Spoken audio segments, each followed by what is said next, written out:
What's up, everybody? Welcome to the Ducross Brothers Sports Warriors. Thank you for joining us today on a fabulous Wednesday afternoon. Sean, boy, what do we have? Don't we have a show in store for everybody today? We got the IE Fight Night champ, the 145-pound guy, Christopher Hernandez from Millennium MMA will be joining the Sports Warriors here up soon. That's if everything goes according to plan. And then we have no worries. And in the meantime, we have an issue with CTE, possibly what could be the first case of actual CTE that somebody's actually talking about it, Sean? And it's one of those things, Tristan, though. I was iffy if I wanted to touch on this. First, I had it as Rory MacDonald. Let's talk about him. And then it quickly went left to reading his comment that he made that made me alter the discussion to, again, the scary concerns of CTE in combat sports. That's what led me to this one to lead off tonight's show, or today's show for that matter, is CTE. Rory MacDonald, and then the news yesterday that comes out about Babalusa Brawl. And I was like, you know what? Let's go ahead and pivot. Let's talk about this, and let's see what is going on here. And you talk about Babalusa Brawl and the story that he talked about yesterday, or whenever it came out, about his concerns in his health, and that he can't function as highly as he once was, and his balance isn't where it once was.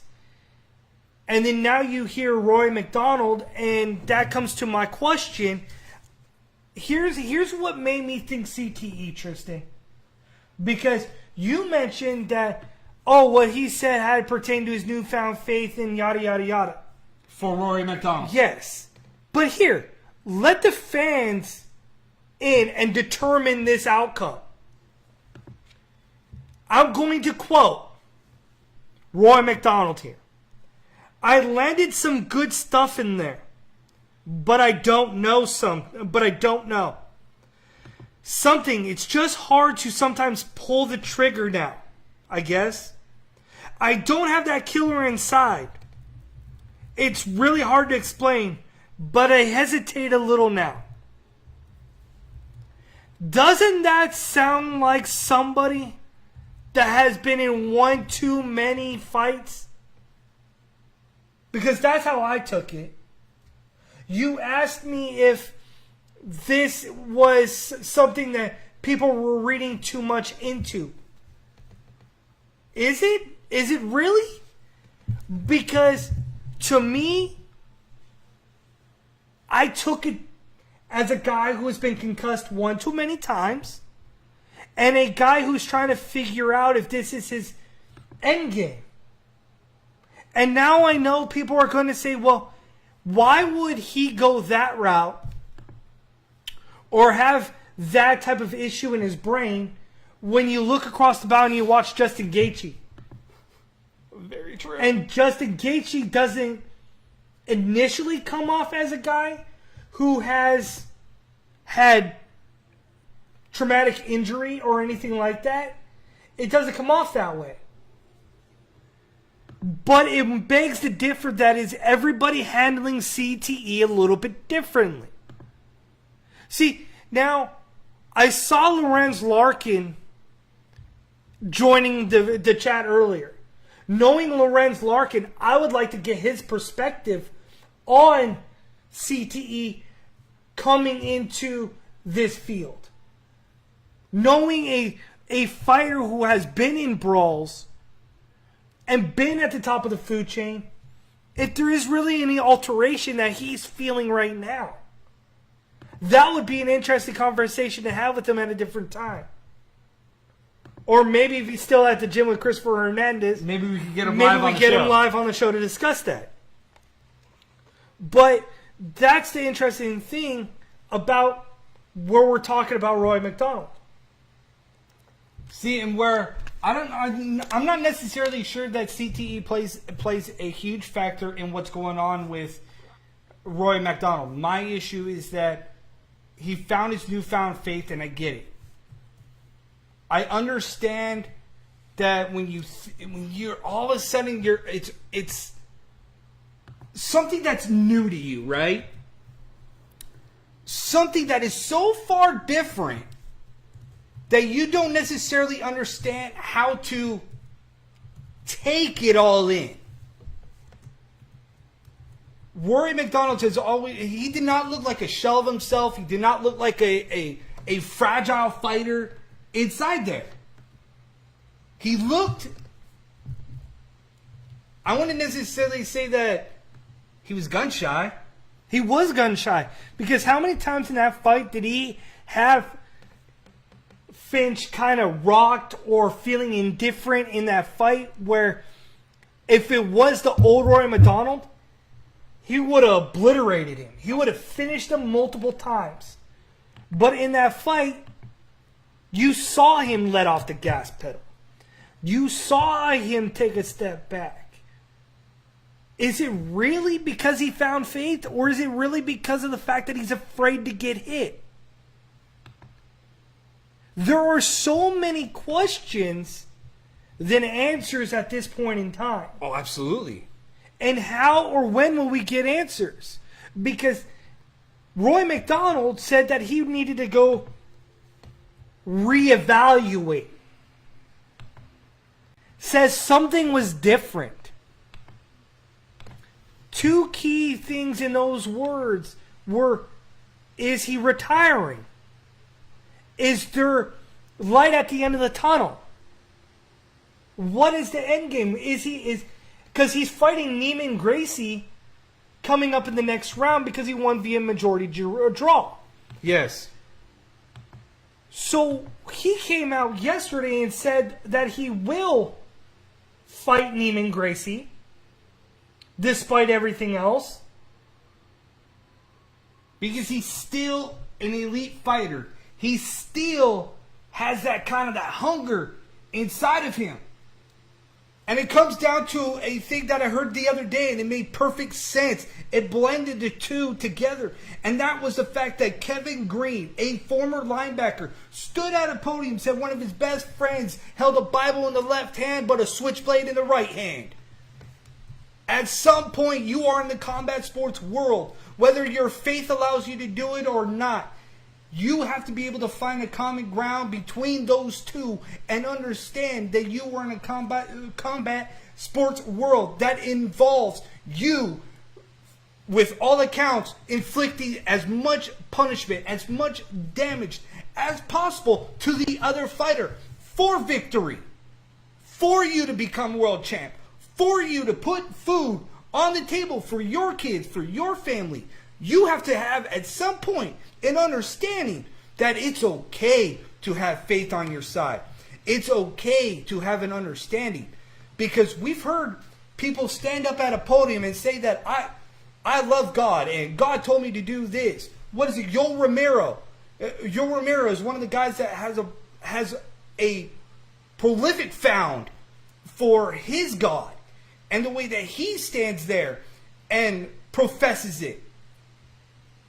All Rory MacDonald has to do, if this is a form of CTE or a form of something that is going on in his head, he's going to have to take a step back and talk to somebody about it. Because being able to go in there, throw punches, but not being able to have that switch where he doesn't want to hurt somebody, it might happen to him. He might be the one that gets hurt. Yeah, and when you're talking about combat sports and their fighters, you're talking about the labels that they get. Prize fighter.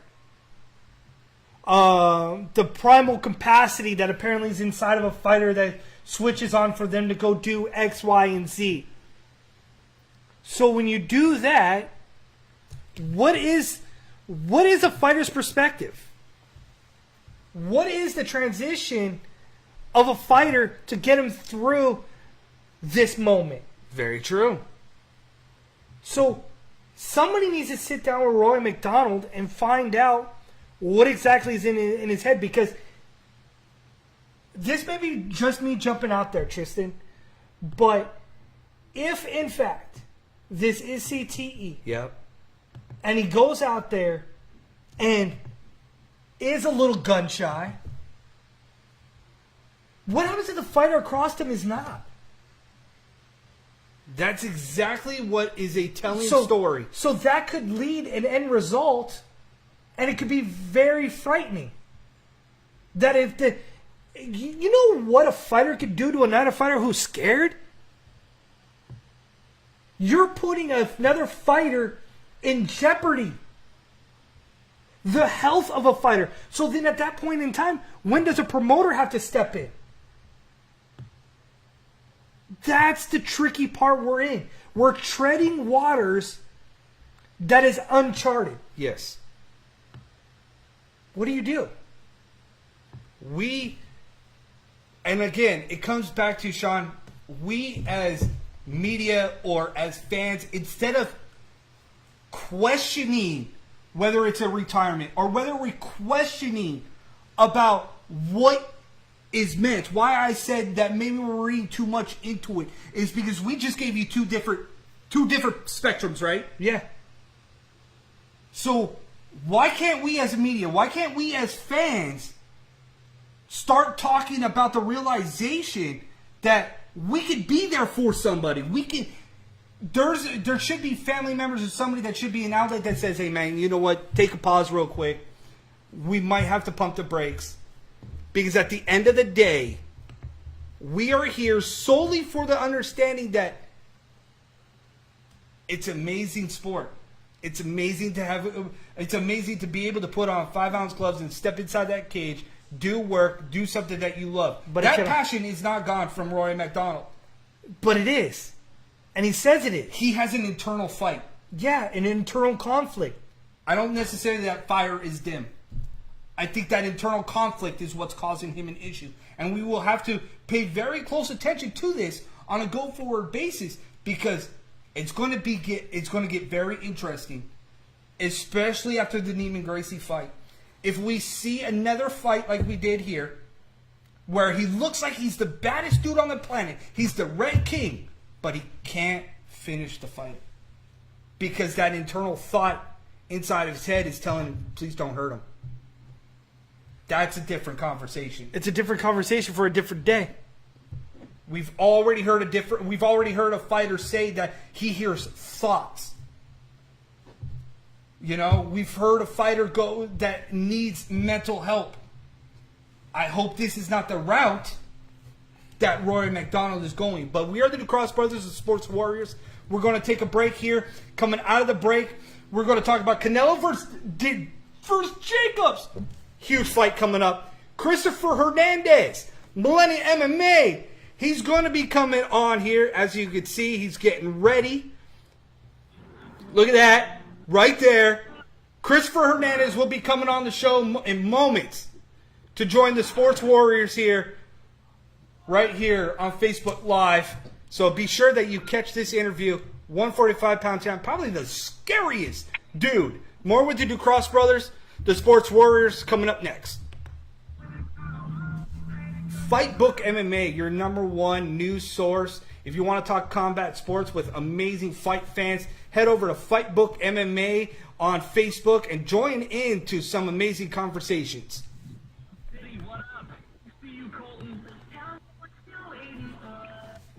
The DuCross Brothers Sports Warriors. We are an alternative combat sports talk show. We bring you difference of opinions. We are real and honest as they come. We bring you from the amateur ranks to the pro styles. We bring it all. Every Wednesday at 12 p.m. Pacific Standard Time, we are the DuCross Brothers Sports Warriors.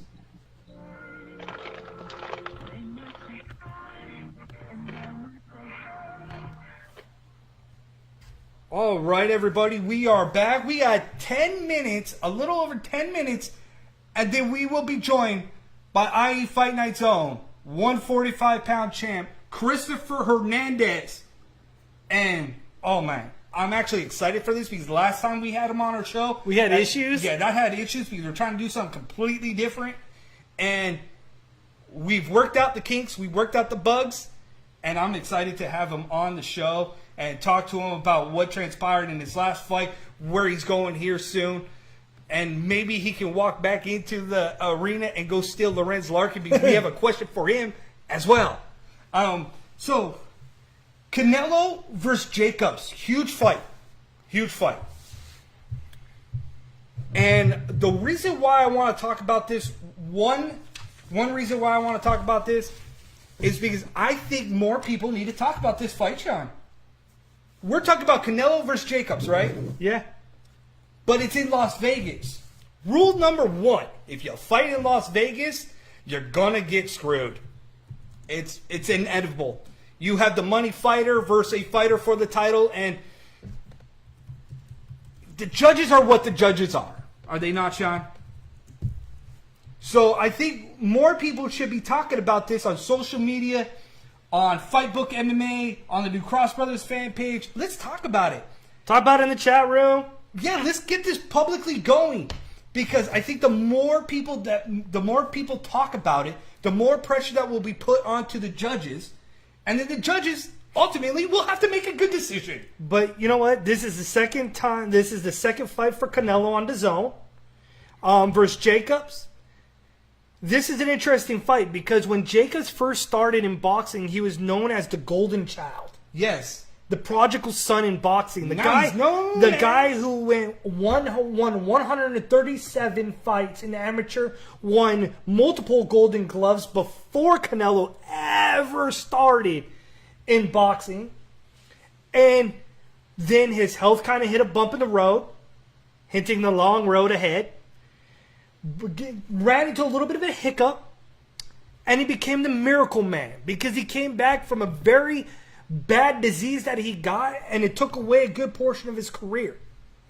He came back not because of a guy who had a lot of power, but rather a guy who had a lot of footwork, the ability to move in and out.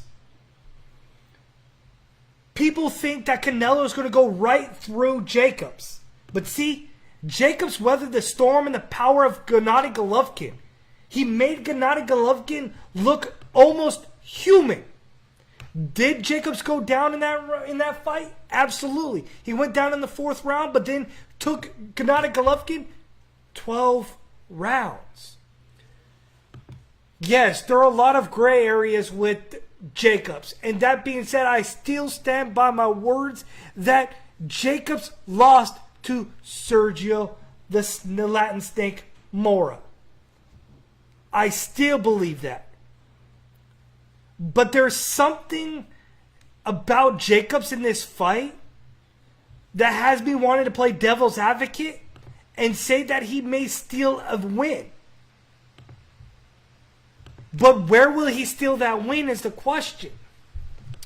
The only way I see this going Jacobs' way is if he wins decision. If he wins this via decision, if he takes this the distance, I believe he wins it based on decision.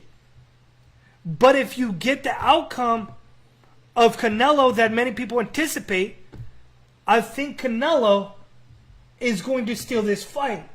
But if Gennady Golovkin could not finish off could finish off Jacobs, how's Canelo going to do so?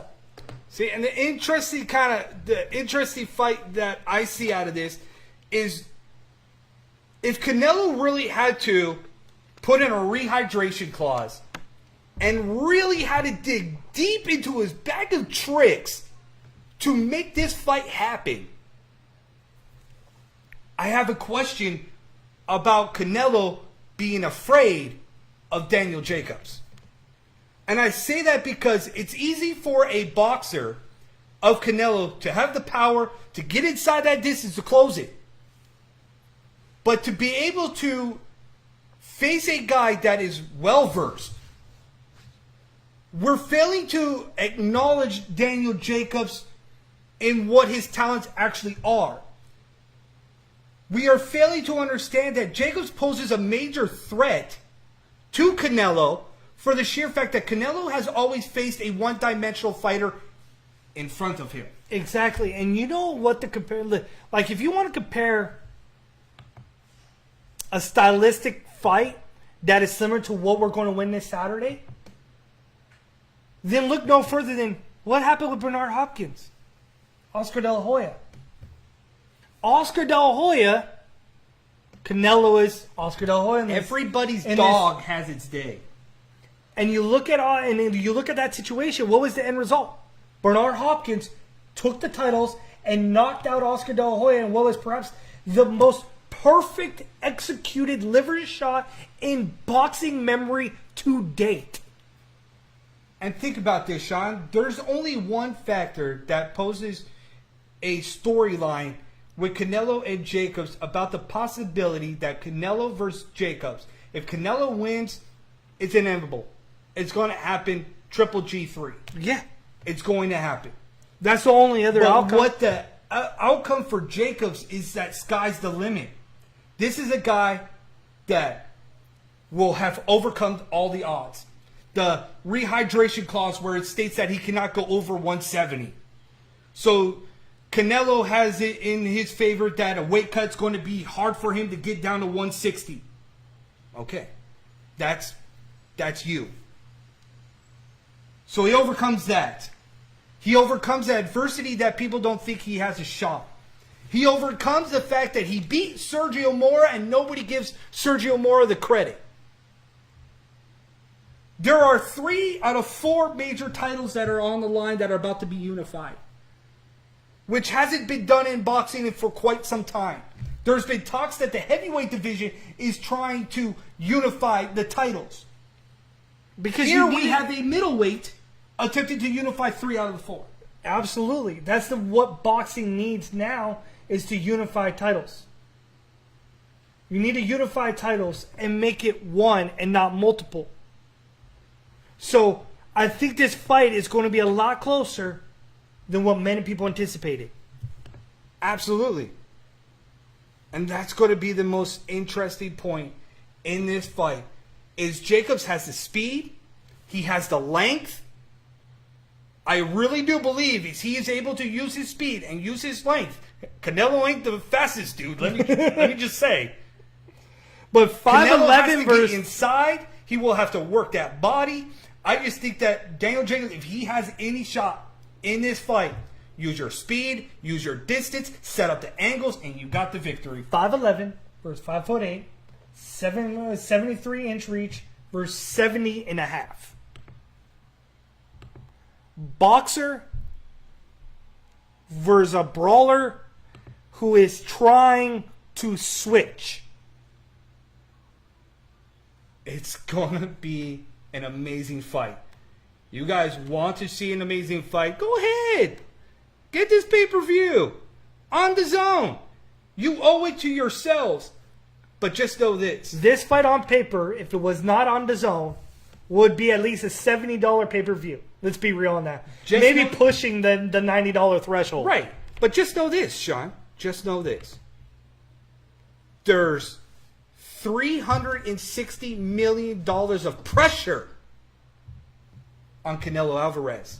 There is 0 on Daniel Jacobs. So let that sink in just a little bit. Let that marinate just a little bit. That I hope you guys understand that while we all are not talking about it when we should be talking about it, is that it is an amazing fight. On paper, styles make fights. Do they not? And this is a great stylistic matchup between these two juggernauts. Is the time now for Jacobs to take back his golden child moniker instead of known as the Miracle Man. Time to shake up the very foundation of boxing. And I'm sorry, guys, but the one man that can do it is Daniel Jacobs. I'm going to go back and start calling him the Golden Child. Not the Miracle Man. But yet, if he pulls off a victory over Canelo, he'll be the Miracle Man. Yes, he will. And coming up next, we have the man that holds the IE Fight Night 145-pound title. And he's coming up on the show next.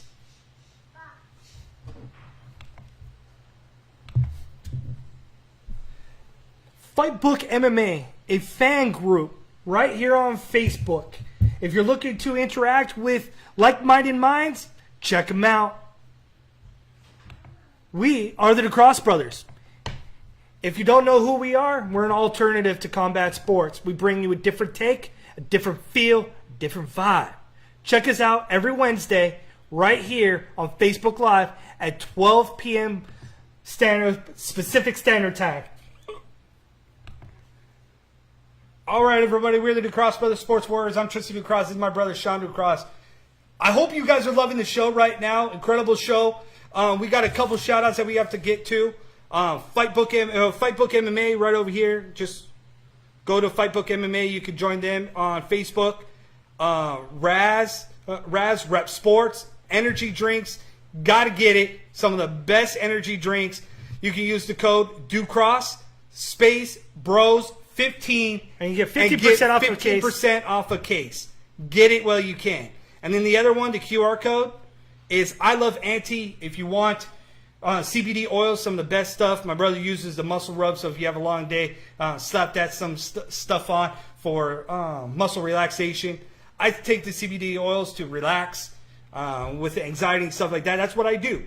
But in the meantime, the IE champ, the 145-pound champ, the one guy that we love to say is the future of mixed martial arts. Yep. And make no mistake about it, Christopher Hernandez, welcome, my man, to the Sports Warriors. Finally got you on. Saw your incredible fight last weekend. And, man, both my brother and I, we just have to say, thank good that you're okay. If anybody did not see that fight, you don't know what we're talking about. But we just got to say, thank you that you're okay. Yeah, I appreciate you guys having me, man. Yeah, I'm glad I'm okay too. Believe me. So, Christopher Hernandez, welcome to the Sports Warriors. Congratulations on retaining your 145-pound title.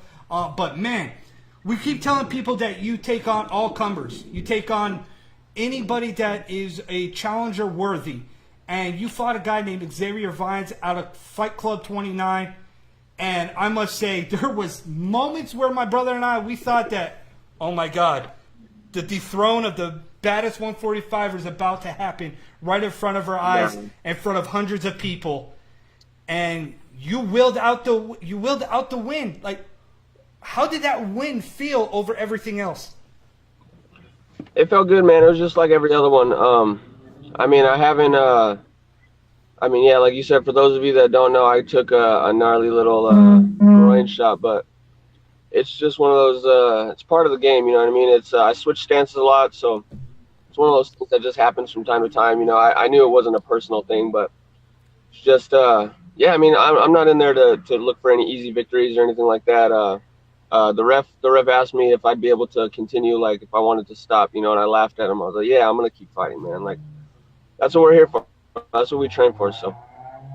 What was your mindset, Chris, going into this one for your first title defense? Did you approach your camp a little bit differently?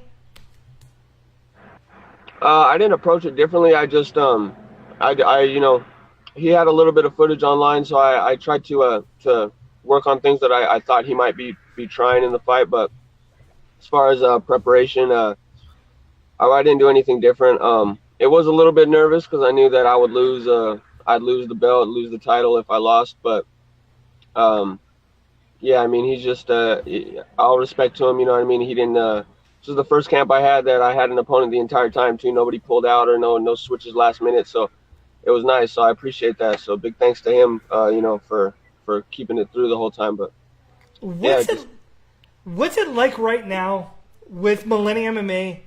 Basically running roughshod right now. We're taking on any and all comers and walking away with title after title. We're starting to come into our own, man. We're starting to see that, you know, in the world of MMA, you hear a lot about like ATT, aka Greg Jackson's place, but we're on par, man. Some of the guys that we got coming out, we're on par with those guys. You know what I mean? We got killers on the mat every day. So I'm just blessed that I live so close to a place like this. And you know, they've taken me under their wing and helped me become who I am. So taking you underneath their wing, it seems to be something new, is that you, anybody that knows you, you're not big on wrestling, but now you're starting to incorporate wrestling and putting yourself in awkward positions that may not be your forte. What has that transition, adding wrestling more into your base now for one of the scariest 145ers? It's been tiring me out, man, but you know, I'm not dumb, you know what I mean? I realize that a lot of the most successful MMA fighters in the game have a good wrestling background, you know, so I didn't wrestle in high school, I didn't wrestle anything like that. This is the only wrestling training I've ever gotten, but you know what I mean? Once I add that to my game and I learn how to implement it and learn how to use my body type and you know what I mean? It's just going to keep getting worse for these guys. If they can't take me down, then they're not going to be able to stand with me, so it's going to be a long night. For the people that are watching and don't know why we call you the scariest 145er on the planet, tell everybody out there how tall you are. Yeah, I'm 6'1", for 145 pounds. My reach is 75 inches. Yeah, I guess on paper I'm a tough fight. That's why he's one of the scariest 145ers. He's got the reach, he's got the height, and he could drop to 145 when somebody who's normally 6 feet probably wouldn't drop to 145.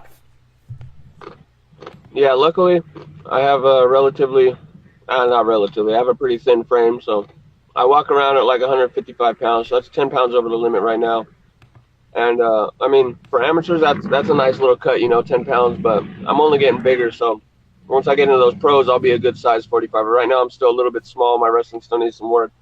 Feel a little like it could be stronger inside the clinch and things like that. You saw Xavier Vines; he was actually able to utilize the clinch pretty well against me. And that's the thing. So, you know, Vines had almost the same reach as you did. Yeah, that was the other thing I liked about this fight is that usually I have a big reach advantage over the guys that I fight, but with me and him, I think he was 5'11" or just about 6 foot, so I was happy with this one. It was going to be a nice, tricky stand-up battle, and it was. It was kind of hard to find. So what's next for Christopher Hernandez after defending the title? What's next? You got another title defense and maybe go pro? Is that what we're thinking? Yeah, I was telling Lorenz that I've been kind of jammed up at work lately. I was actually a little bit just not too worried because I got my training in for this last fight, but I was a little bit worried because I didn't get the training that I wanted to get for this last fight. So I told him I think he has a card in July. I think I'm going to skip on that one just to make sure that I can get my training right because right now I'm real jammed up at work and I've been putting a lot of hours in at work, so it's been taking away from my training a little bit. But come around September time, I'll be back at it. I should clear up some days so I can get some good training, and then yeah, from there you guys are going to see a lot of me. I'm going to be active before I go pro. I want to try and get a couple more belts before I go pro, so you guys will see a lot of me. So are we going to see Christopher 2 belts? Oh yeah, man, I already got 2 belts. I'm trying to go for 3 or 4 now. No, he's talking about 2 different weight classes.